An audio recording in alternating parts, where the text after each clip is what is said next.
परमात्मा जब आए तीनों युगों में और चौथे युग कलयुग में, उस समय ये प्राणी घना दुखी नहीं था और परमात्मा के उन वचनों पर विश्वास इसलिए भी नहीं हुआ क्योंकि वो अशिक्षित थे, और जो विशेष थोड़े बहुत दुखी थे वो परमात्मा की शरण में आए और सुखी हो गए। अन्य जो ठीक उनका सुविधा थी वो परमात्मा की शरण में नहीं आए, केवल दुखी व्यक्ति ही कबीर परमात्मा की शरण में उस समय आए। और वो अशिक्षित होने के कारण भी परमात्मा को परमात्मा नहीं मान सके, उनको सुविधाएं भी बहुत दी जो दुखी टाइप के व्यक्ति थे। तो कहने का भाव दास का इस सारे विचारों का निष्कर्ष ये है कि उस समय परमात्मा द्वारा बताई गई साधना को हम स्वीकार नहीं कर सके, क्योंकि जो साधनाएं अन्य व्यक्ति जो परमात्मा कबीर जी की शरण में नहीं आए थे, जो अन्य जो भी साधना कर रहे थे, वो उनसे भी उनको राहत थी पूरी, लेकिन वो सोच रहे थे इस साधना से हमें राहत है। वो थे उनके प्रारब्ध के संस्कार, उन्हीं से उनको जो कुछ हो रहा था उसी से वो संतुष्ट थे कि मैं जो मंदिर में जाता हूँ इसी से मुझे लाभ है, कोई मैं गायत्री मंत्र जाप करता हूँ इसी से मुझे सब कुछ मिल रहा है। तो ये उनके तत्व ज्ञान के अभाव का कारण था, उनको तत्व ज्ञान नहीं था। और जो दुखी थे, महादुखी थे, वो कबीर साहब की शरण में आकर सुखी हो गए। उनको सिर्फ इतना सहारा मिल गया कि हमें ये सिद्ध पुरुष है और हमें राहत मिल गई। दूसरे दुखी नहीं थे, वो आए नहीं, कहने लगे हमें तो जो साधना कर रहे हैं वो बिल्कुल सही है। तो इस प्रकार इस तत्व ज्ञान का अभाव यानी सत्संग की कमी और अशिक्षा, ये हमारे लिए अभी तक आगे आड़े अड़ी रही भगवान के पहचानने में और भगवान के इस ज्ञान को जानने में। परमेश्वर कबीर जी ने 600 वर्ष पहले अपनी प्यारी आत्मा धर्मदास जी से कहा था कि धर्मदास, जब कलयुग की बिचली पीढ़ी का समय आएगा उस समय इनको शिक्षित किया जाएगा और उस समय इनको मैं पुनः आऊंगा और यथार्थ ज्ञान कराऊंगा। क्योंकि धर्मदास जी बड़े चिंतित थे, विशेषकर उस समय चिंतित हुए जिस समय परमात्मा ने एक लीला की थी कबीर जी ने, ये देखने के लिए कि जो मेरी शरण में आए हैं उसमें 64 लाख शिष्य कबीर परमेश्वर जी के हुए थे। सन 1398 में कबीर परमात्मा जी सतलोक से चलकर आए थे और काशी शहर लहर तारा तालाब के अंदर कमल के फूल पर एक शिशु रूप धारण करके वो प्रकट हुए थे। उनके कोई माता पिता नहीं। वहां से एक नीरू नीमा नाम के जुलाहा पति पत्नी थे, वो परमात्मा को बालक को ले गए थे, वो निसंतान थे और उनके घर परमात्मा लीलामय तरीके से परवरिश को प्राप्त हुए। बड़े होकर जुलाहे का कार्य करने लगे और साथ में जिस उद्देश्य को लेकर आए थे वो तत्व ज्ञान भी प्रचार करते थे, वो सतगुरु का रोल भी करते थे, जिस कारण से वो जुलाहा कहलाए। तो उस समय परमात्मा के शरण में जो भी आया, कुछ आशीर्वाद से, कुछ भगवान परमात्मा प्रथम मंत्र देते थे जो दास आपको देता है, इस 5 नाम का, बस इससे उनको बहुत लाभ हुआ। 64 लाख शिष्य बने थे केवल मालिक की इस चमत्कारी शक्ति को देखकर। फिर परमात्मा ने देखना चाहा था कि मैं देखूं ये मुझे एज ए गॉड ट्रीट करते हैं या एज एक संत, ये मुझे भगवान की तरह मानते हैं, मुझे ये भगवान स्वीकार किए हुए हैं, या मुझे एक सिंपल संत मानते हैं। परमात्मा को तो मालूम था ये क्या मानते हैं, लेकिन दिखाना चाह रहे थे धर्मदास को और अन्य अपने निज भक्तों को। परमेश्वर कबीर जी ने एक लीला की थी। एक लड़की वैसा थी, गणका थी, उसने सत्संग सुना, उसको अपने कर्म से नफरत हुई, आत्मा जाग गई उसकी। परमात्मा कबीर जी के चरणों में आई, अपनी सारी कहानी बता दी और प्रार्थना की, मालिक क्या मेरा भी, मेरे जैसी दुष्टा का भी उद्धार हो सकता है? कबीर परमात्मा ने कहा, बेटा आत्मा तो लाल है, ये कीचड़ में गिर जाती है तो जौहरी उसको साफ करके वैसा ही बना लेता है, कीमत में कोई अंतर नहीं होता। आगे गलती ना करना, पीछे जो बनी सो बनी, ये सफाई हो जाएगी। उस बेटी के यह बात समझ में आ गई। उसी दिन से अपना वो दुष्कर्म त्यागा और परमेश्वर कबीर जी की शरण में शिष्या बनकर अधिक से अधिक सत्संग श्रवण करने के लिए आने लगी। अब जब सत्संग के अंदर वो गणिका सुप्रसिद्ध काशी की वैश्या थी, सबको पता था, परमात्मा के सत्संग में आने लगी, कबीर जी के सत्संग में, तो उनके शिष्य ही उस लड़की को भला बुरा कहने लगे। तू यहां मत आया कर, बदनाम करवाएगी हैं। और तो उस लड़की ने परमात्मा जी से, गुरुदेव से कहा, गुरुदेव, वो सारी कहानी बताई कि कुछ भक्त, कुछ माई मुझे हे दृष्टि से देखते हैं और मुझे यहाँ आने के लिए मना करते हैं। तो परमात्मा ने सत्संग के माध्यम से सभी को बहुत कुछ संकेत दिए,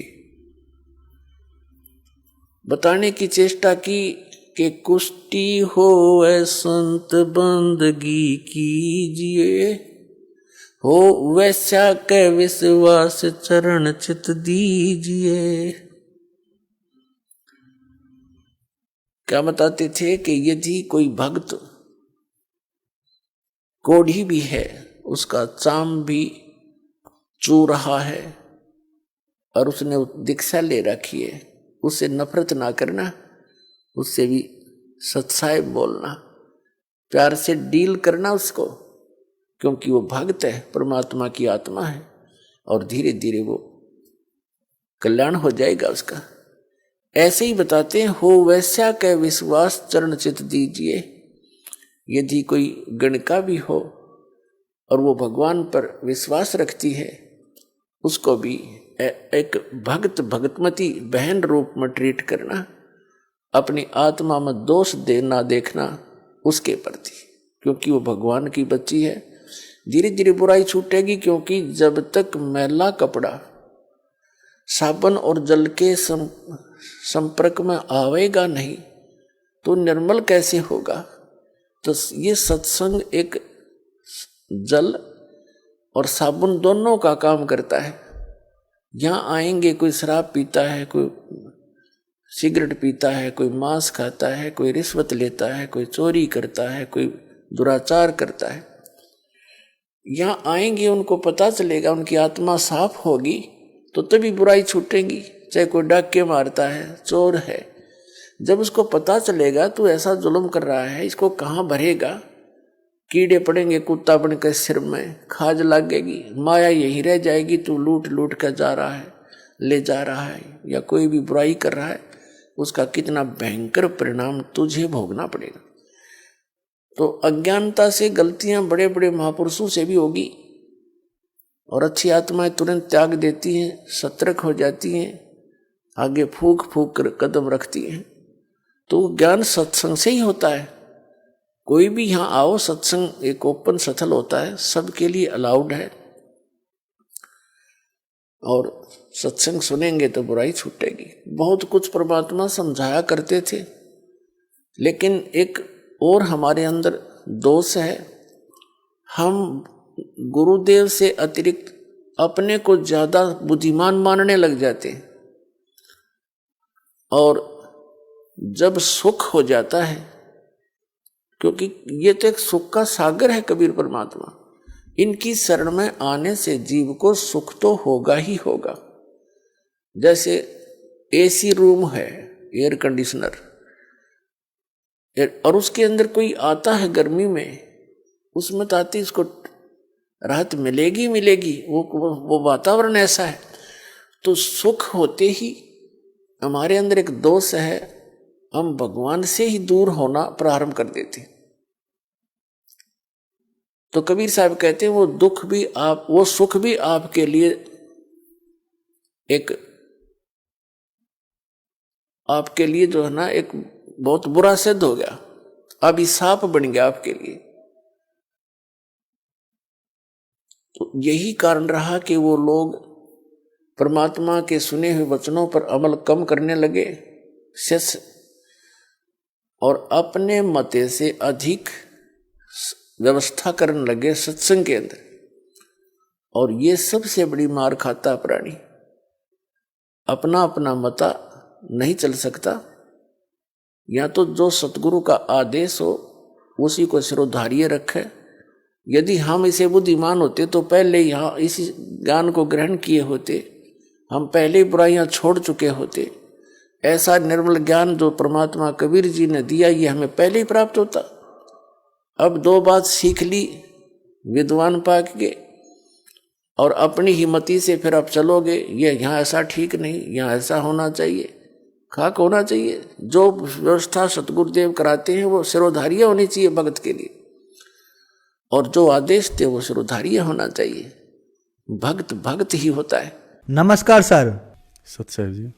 सर क्या नाम है आपका? मेरा नाम सत्येंद्र सिंह है जी। सर कहाँ से आए हैं आप? मैं यूपी का रहने वाला हूँ जी।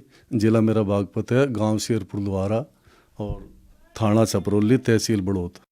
तो सर आपने बताया कि आपने 2013 में संत रामपाल जी से नाम दीक्षा ली, तो क्या संत रामपाल जी से नाम दीक्षा लेने के बाद आपको लाभ प्राप्त हुए? हाँ जी, मेरे को लाभ प्राप्त हुआ जी। हम जैसे ही गाड़ी में जाते बैठे तो भगत जी आपस में चर्चा करते, भाई भगत जी जो आपको मतलब दिक्कत हो ना भाई जी, आप ना सतगुरु रामपाल जी महाराज जी को सामने दर्शन देंगे जी, बोल देना कि मेरे को यह दिक्कत है। तो वे परमात्मा आए हुए हैं फिलहाल इस काल के लोक में, और जो भी आप कहोगे आपकी तुरंत सुनवाई होगी। तो हमने पहला नाम दाम लिया सतगुरु रामपाल जी महाराज जी से। उसके बाद में जब हम दर्शनों के लिए गए अंदर में, तो वहाँ पर सब लाइन में खड़े थे। तो जी गुरु जी आए सतगुरु रामपाल जी महाराज जी, तो मेरे सिर पर हाथ रख के भी थोड़े से आगे चले गए। मैंने फिर कहा, ए मालिक, ए दाता, दास पे दया करो परमात्मा, मेरी कमर में बहुत ज़्यादा दर्द रहता है मालिक, बख्शो किसी तरह। तो सतगुरु रामपाल जी महाराज फिर 5 कदम हट के पीछे आए और मेरे सिर पे हाथ रखा और बोला, बेटा जा, परमात्मा दया करेंगे, आज के बाद में तेरे कमर में दर्द ना रहने का।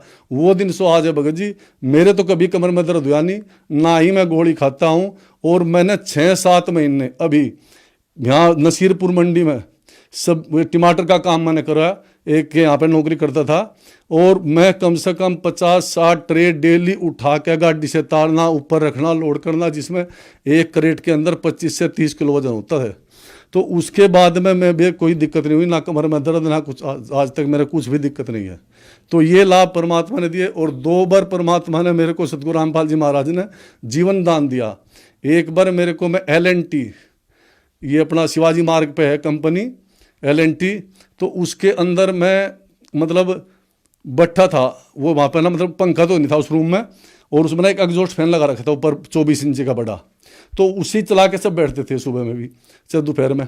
तो मेरी ड्यूटी जैसे लगी तो मैं भी उसके नीचे स्टूल रखा और एग्जॉस्ट फैन जैसे चलाया, तो एग्जॉस्ट फैन चल रहा है, और जैसे ही मैं बैठते ही वो एग्जॉस्ट फैन ऊपर से पड़ा, कटाक देसी के ऊपर से पड़ते ही मेरे थोड़ा सा हल्का सा बाल पे लगा, थोड़ा सा कंधे पे, और जिस स्टूल पे वो लगा ना, उस स्टूल पे 1 इंची वो फट्टा काट दिया उसने। तो मेरे को परमात्मा ने, मैं सोचा अगर आज मालिक के चरण कमलों में ना होता तो मेरा आज मृत्यु निश्चित थी, क्योंकि इसमें कोई दाय नहीं कि परमात्मा ने इतना बचाया। भाई सिर पर लगा, कंधे पर लगा, और फिर बगल स्टूल रखा जिसमें 1 इंची लकड़ में धस गया, तो शरीर का क्या हाल कर देता है ये। तो मैंने वहाँ से भी बताया उनको, भाई ऐसे ऐसे बात होगा। वे बोले चलो कोई बात नहीं भगत जी, हम इतना आपके लिए ना पंखा लगवा देते हैं। चलो कोई बात नहीं, लगवाओ तो कोई बात नहीं। और ऐसे ही फिर वहीं LNT में एक जिन्ना था, नीचे बेसमेंट से आके ऊपर आते थे। उस जिन्ने में 14-15 पैड़ी थी कि बेसमेंट से ऊपर आना था उसमें। तो मैं सुबह सुबह ताला खोला और ताला खोलने के बाद पता नहीं कैसे मैं एकदम से पलट गया नीचे। मेरे थोड़ी सी यहाँ पे चोट लगी हल्की सी, ये यहाँ पे अब भी निशान है इसका। वैसे तो मैं टांका इसमें नहीं लगवाया, और इसमें मालिक की कृपा से, नहीं तो नाड़ टूट जाती 15 पेड़ी पे से, या कोई पढ़ कर देख लो। तो वहाँ भी मालिक ने मेरी जान बख्शी, परमात्मा ने मेरे एक बारी मतलब मालिक आपके चरण कमल में होते मैं ऐसे कैसे ढापड़ा, बस ऐसे ही दया करी परमात्मा ने, बंदी छोड़ सतगुरु रामपाल जी महाराज ने। तो मेरे को जब से अब तक कोई परमात्मा की कृपा से, सतगुरुदेव जी की कृपा से कोई दुख ना है, मालिक की कृपा से ठीक चल रहा। और जी मेरी एक बार नौकरी भी छूट गई थी 2014 में जी। तो मैं जितना मेरे में ताकत थी तो सरकारी मतलब अपना साइकिल पे घूमता, दिन भर जहाँ भी जाता वो कोई बोलता तेरी उम्र ज़्यादा हो गई है, कोई कह देता तेरा तो पेट बड़ा हो गया है, तो मेरी नौकरी नहीं लग रही। तो मैं घर से ही सतगुरु रामपाल जी महाराज जी के चरण कमलों में अरदास लगाई, ये परमात्मा दास की नौकरी छूट गई मालिक, ये 2 बच्चे हैं, भगतमती है मेरी पत्नी और मैं, हम 4 आदमी क्या खाएंगे मालिक यहाँ दिल्ली में। तो परमात्मा ने कहा बेटा उधर से मिला फिर शाम के टाइम में, तो परमात्मा का यही आदेश है कि कोई बात नहीं बेटा, परमात्मा दया करके तू घबरा क्यों रहा है, परमात्मा की मतलब चरण कमलों में है, तू चिंता मत करे किसी बात की। तो परमात्मा ने मेरे को फिर मतलब अगले दिन ही स्काई लार्क सिक्योरिटी के एक फील्ड अफसर थे अरविंदर जी, उन्होंने फोन करके बुलाया कि भाई सतेंद्र भगत मतलब तू कब तक बैठा रहेगा घर पर, नौकरी कर दे भाई, आजा, नौकरी नहीं करना क्या। तो फिर मैं स्काई लार्क में लग गया, और जब से मैं खुद छोड़ दी 3 नौकरी, पर दूसरी परमात्मा पहले ही तैयार रखते हैं कि बच्चा इसमें परेशान हो गया है, दूसरी तैयार रखते हैं मालिक। कोई दिक्कत, इतनी दया परमात्मा कर रहे हैं कि मैं आज इतनी खुश हूँ कि क्या कह सकता हूँ, मेरे पे कोई शब्द नहीं उस खुशी को बा करने के लिए कि परमात्मा इतने काम करते हैं। धन्यवाद सर। सत साहिब जी।